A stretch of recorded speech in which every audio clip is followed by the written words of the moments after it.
Hi, my name is Jeff Agano, and welcome to the Harpin on Rugby preview show. Joining me to look ahead to Saturday's top of the table clash at the Aviva Stadium is someone back earning his 95th cap. A warm welcome to Mr. Neil Keego Keegan.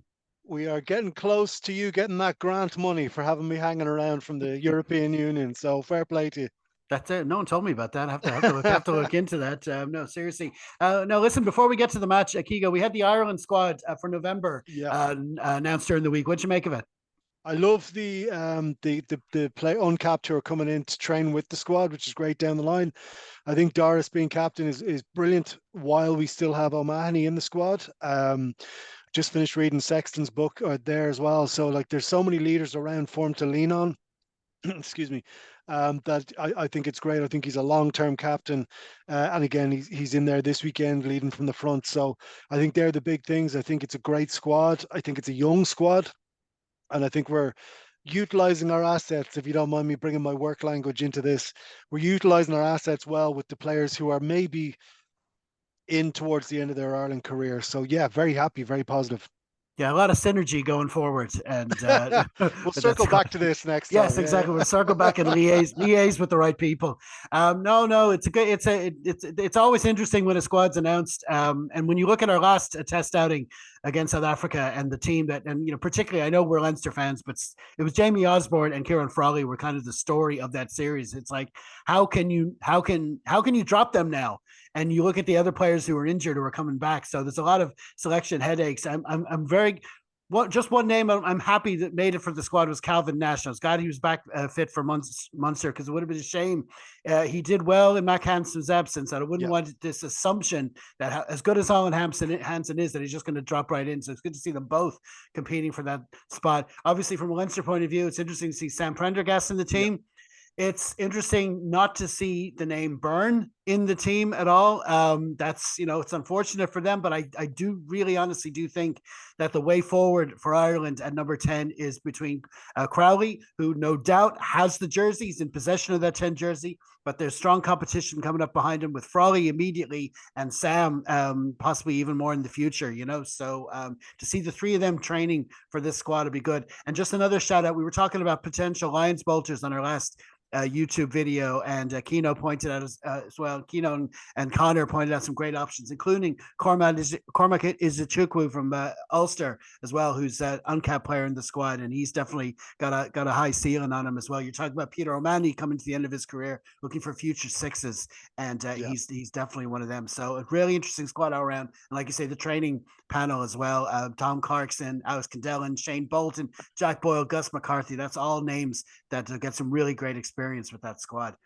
Okay, so now it's time to look at our feature match of the week, which is, of course, Leinster v Lions in round 6 of the 24-25 BKT United Rugby Championship. This is a game taking place at the Aviva Stadium on Saturday, October 26th, kicking off at 5:15 p.m. TV coverage is on RTE2, Premier Sports 2, and URC.tv. Leinster named their matchday squad on Friday. If you're looking on YouTube, it's right there on the screen. Or for pod listeners, it's in the program notes. So Keego wants to first talk about a name that isn't there. Yeah, it's an interesting one. We need to. There's a couple of things. As I was talking to you earlier on, I was kind of going, Jeannie Mack, the front row, the front row, the front row, and the big name that's missing there is Furlong. Now we see him named for all the squads. We see him everywhere in all the training photos that Leinster release. He's usually in there in those pictures, but still not there. I know last year there was a couple of injuries, and then he started coming back. So what what I mean? Again, being in the front row, not everyone is Andrew Porter as an Ironman who can play 140 minutes every game. But I think I'd just love to see Furlong play a little bit more.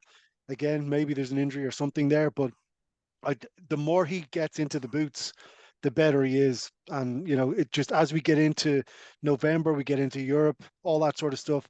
I just want to see as many minutes in the boots as possible. Yep. And we normally have 2 Leinster points, but I think at this stage of the season, we just have to add an extra point every time Archie Snyman is playing because we're going to talk about him eventually at some point. So he's your second point. Exactly. Every once in a while, Leinster get an Iron Man. For years, it was Jamie Heaslip who was unbreakable. And look, I know he's coming off injury problems and all that sort of stuff, Snyman, and I think that's partly why it's sticking out more when we see him on the team sheet week in, week out. He's obviously hungry to play. He wants to play. He did a great interview for Leinster TV during the week where he was asked the annoying question about compare this and that. He played that very well, but he's obviously hungry to play. He's obviously giving something to this squad that we need. And he's in again this weekend. You know, I'm bringing the kids to the Aviva for the first time, and we get to see the big man play. It's going to be brilliant.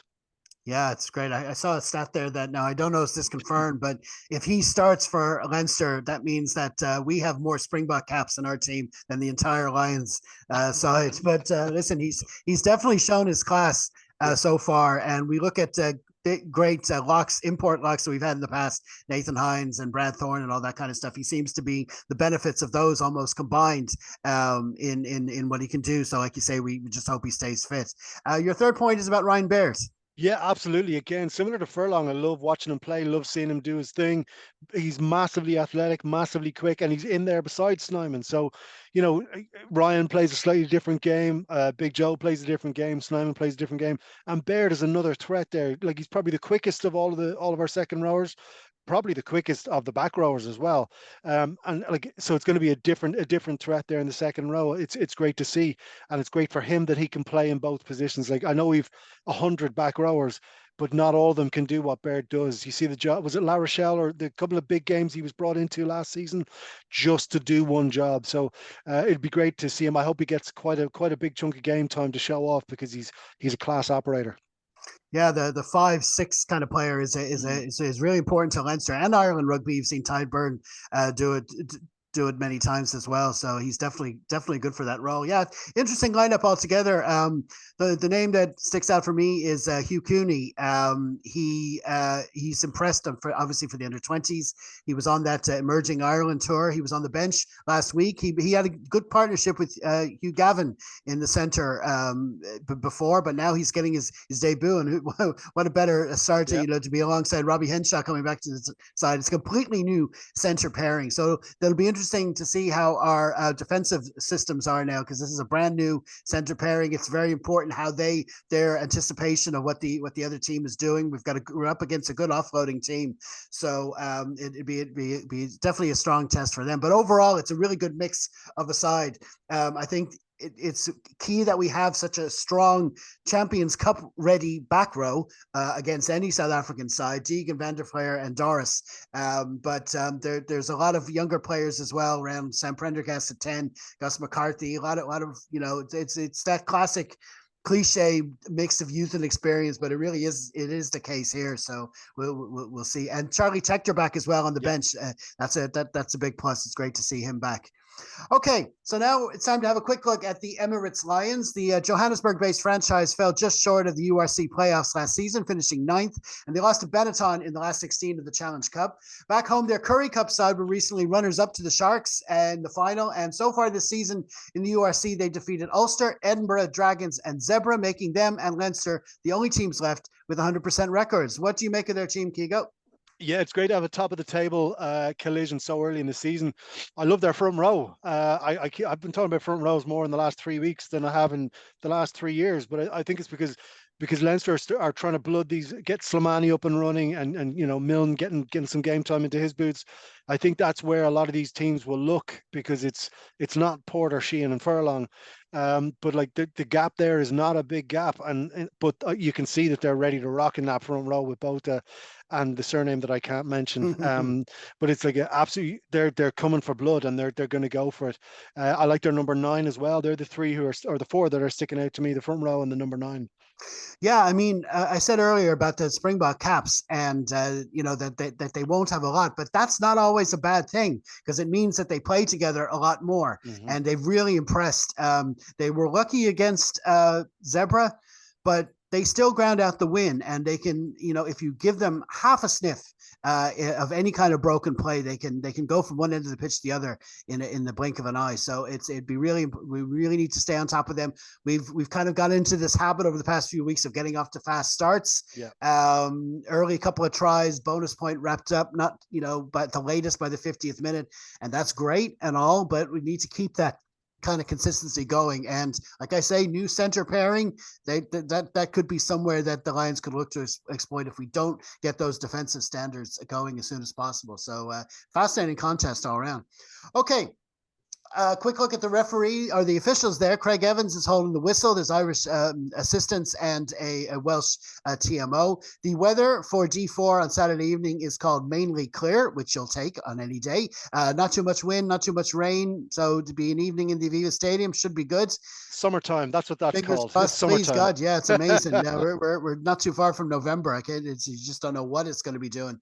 Okay, so Keego, just a quick look now at what else is going on in the URC. It's full schedule of matches. What match stands out for you? I'm always watching Connacht. I got all my rugby done in one game last weekend. They're at home against the Dragons. It was great atmosphere in the sports ground last weekend. We want to see that again. I know there's rumors coming out this morning with the big man leaving and all that sort of stuff. We need. I want to see Connacht get back, take advantage of the momentum that they have.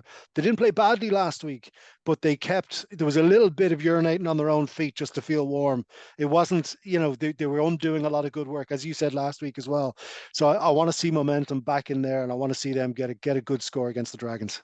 Absolutely. And the other provinces, we got Munster hoping to come away with something from their South African tour. They're at the Sharks, while Ulster are over in the Welsh capital. Another big match there. Glasgow, the champions, are away to the Stormers. So a lot of interesting matches here over the weekend. Okay, sir, it's heading the block time. How do you see it going on Saturday? Listen, it's got to be a big one. The family's going to be there screaming along. I may end up divorced by the time the game is over due to sheer volume, but no, it's got to be a big win. There's things I want to see though. I want to see scores in the second half. I want to see I want to see that work continuing all the way through the game, and I want to see, like, it's going to be tough, but I want to see it's going to be 7-10 win, but we got to score all the way through this game. Absolutely. Okay, so listen, we're going to leave it there, man. Many thanks for joining us. Now, what stand-up gigs have you got coming up down the line? We're flying over to New York on Tuesday, so we've got gigs over in the Big Apple just before the election. So I think that's exactly what America needs, is a little bald Irishman telling them jokes before they have to go and make a big decision. No, you certainly won't be short of material. That's for sure. I mean, you could have your set ready now, and then by the time you get there, 50,000 things would have happened, and you'd be ripping it up. So I'd write it an hour before you go on stage. Like, that's all the stuff that can happen. Okay, well, listen. Thanks for that, and many thanks to you all for checking out our latest preview show. Be sure to enjoy the match wherever you are. Leave a comment on our Facebook page after the full-time whistle, and we will, of course, have a full wrap pod for you recording on Sunday evening. Hopefully, you'll help us out by liking, sharing, and subscribing. In the meantime, stay safe, everyone. Slán.